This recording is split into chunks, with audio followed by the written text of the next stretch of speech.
Ito yung hybrid natin, yung solar system. Solar setup po natin. 24 volts na ngayon, dati 12 volts yung dating dilaw. Ngayon si Demuda 24 volts, 4.2 kilowatt. Ayun po, lumaki na yung inverter po natin. Ito po yung kain na ngayon, nasa 751 watts. Kayang-kaya na pong inverter natin ngayon. Ayun po, ito po yung setting niya. Yung harvest po natin sa panel, 700, yan, 700 watts, minsan bumababa, minsan tumataas. Yung pong load natin, nasa 860 sa inverter. 500 kasi nag-washing po yung asawa ko, naglalaba. Tapos ito naman po, yung panel nito, nasa 300 watts. Nag-harvest po to. Yan po, sabay-sabay po yan. Rice cooker, washing, rice cooker. Yan, naglalabo yung asawa ko.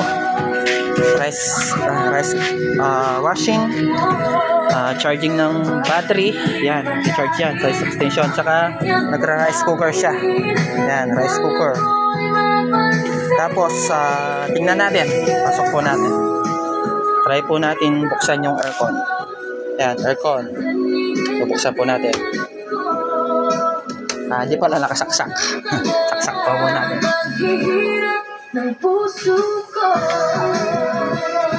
Saksak po natin. Nasaksak na po. Yan po, tignan po natin yan. Mandar na po yung aircon. Yan, aircon. Sabay-sabay po yan sa aking setup.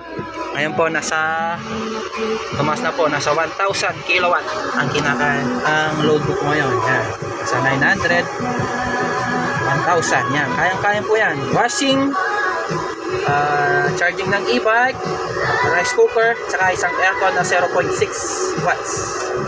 Yan po, yan. Kayang-kaya po yan, basta't may araw po. Yan, basta't may araw. Kayang-kaya po niya.